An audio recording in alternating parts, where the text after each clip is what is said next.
Welcome back. Our next guest has captured audiences as one of the most foremost leaders in Canadian ballet. And now, after 26 years with the National Ballet of Canada, he is bidding adieu to the company one last time. Please welcome to The Social, the one and only Guillaume Côté. Welcome. Welcome to the show.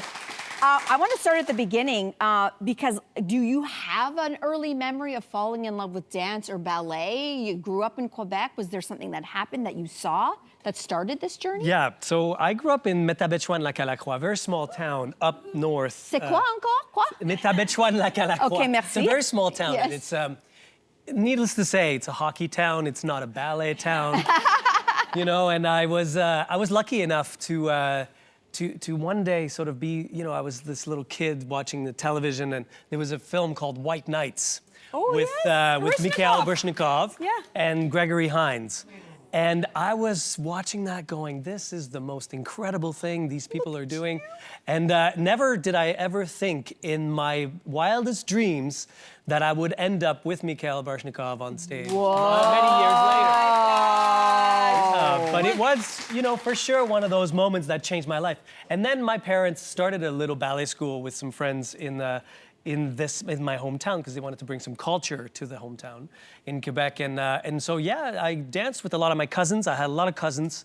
And I had some beautiful memories of dancing in church basements with my cousins in full gold unitards. We just saw that. Yeah, we just saw it. It was so cute. But you mentioned you were in a hockey town. I'm a mother of a son, and you know, sports are, you know, really impressed upon. So it must have been hard to be a little kid, a little boy who's saying like, I'm going to do something different. And you were 11 years old when you moved to Toronto and you joined the National Ballet. So that's incredible. Wow. What was that experience like for you? Listen, I have kids now. My daughter is 10 years old. I would never let her go. So the biggest sacrifice was for my parents. You know, I think I was 11 years old, and as a parent now, I can see my parents really had the foresight to see that I was passionate about something. Listen, I went to English-speaking Toronto. This was before FaceTime. This was before all that stuff. So I would talk to them maybe once a week. It was hugely costly to talk to them on the phone. So for me, it was a huge leap into the unknown, into the abyss of possibilities. But I was really a kid who was very curious. I didn't speak a word of English when I arrived. But the beautiful thing is dance is this international language, and I was already pretty good at that. So Let's talk about some of your work, because over the years, your work with the National Ballet has introduced audiences to some really creative stories that we don't necessarily or typically hear of or think of when we think classical ballet, such as Frame by Frame and Le Petit Prince, for example. Talk to us about that creativity and then that experimenting that comes from that work. How do you make that work? I think I'm an audience-friendly choreographer. I would say that what is really amazing for me is that I've never lost the little boy from Quebec. I have a lot of friends even who come to the ballet who are not ballet lovers. And, you know, and they're quite honest with me sometimes. You know, ballet can be intimidating. It can be an intimidating thing to come and see. You know, sometimes it's long, it's in these opera houses, it's costly. So, you know, for me, the projects that I take on are always with collaborators that shake things up, that make things that are maybe more accessible, that there's ways that they sort of, you know, give us a different dimension to dance. And so, yeah, that's how I'm kind of gearing towards my next career as well, as a director of my own company. Thank you. Well, let's talk about this for a minute, because as we've seen, like, you've been with the National Ballet your entire career, and I can only imagine the types of relationships and experiences like you've grown up there. So explain to us the decision that came to you that you were, I'm going to walk away and I'm going to retire at 43.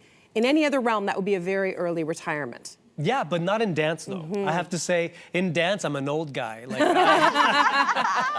you know, in a beautiful thing, I've managed to almost stretch my career longer than most. Men usually will retire between 35 and 40, you know, and so 43 is quite old.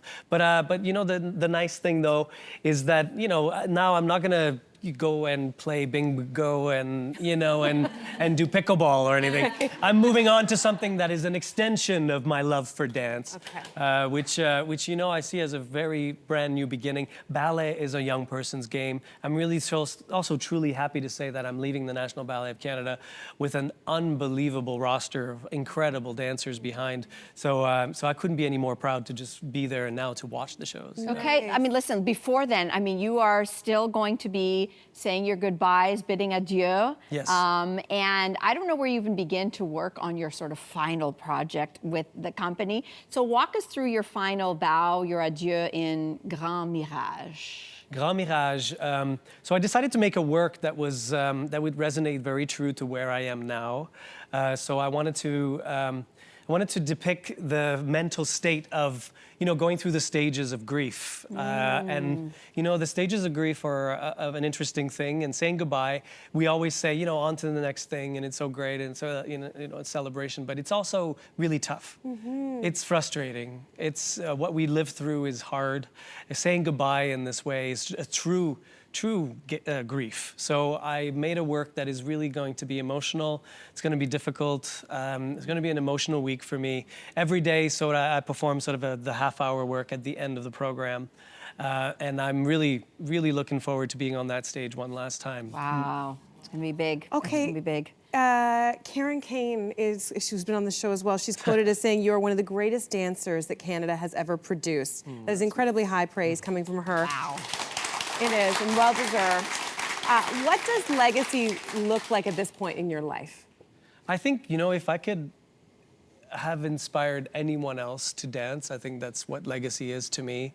I hope my career will inspire young dancers to want to pursue dance and to want to come and see dance. And, you know, I think legacy, too, is this idea that, you know, that I've also managed to benefit from Karen Kane's legacy. She created the National Ballet of Canada the way that it is now. The public, the way that the company interacts with our, you know, with our lovers. It's such a really great thing because dance is really evolving in a really great way, and that's a really good segue because I think my company, the way that I want to bring this new energy, for me is a way that I can let loose. You know, like because classical ballet has these forms that are so great and exciting, but it does have a strict form. So right now, I love the form, I love the virtuosity of classical ballet, but with my company on June 6th, what we're presenting is a work that not only takes that virtuosity, but also combines it with different styles of dance. And these 9 dancers that I've selected, some of the best dancers in Toronto. Can we quickly, we don't have a lot of time. Yeah. Your new company is called Côté Danse. That's right. You're going to be creating art that is accessible for everyone. What does that mean exactly? Quickly tell us. You know, just to give you an idea, this show, Burn Baby Burn, on June 6, 7, 8, is it's 1 hour long. It's super, incredibly high energy. It's a celebration of dance. It's a celebration of energy, of love for dance. You know, it does have a message of sort of this denial of global warming. But the really great thing for me is that it will feel like an after party to my retirement on June 5th. So I'm really happy.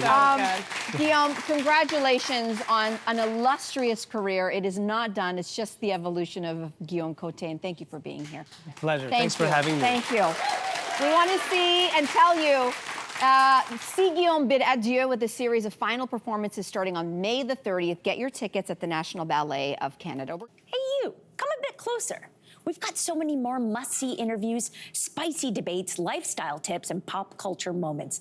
So subscribe to our channel by tapping the logo below and don't miss out.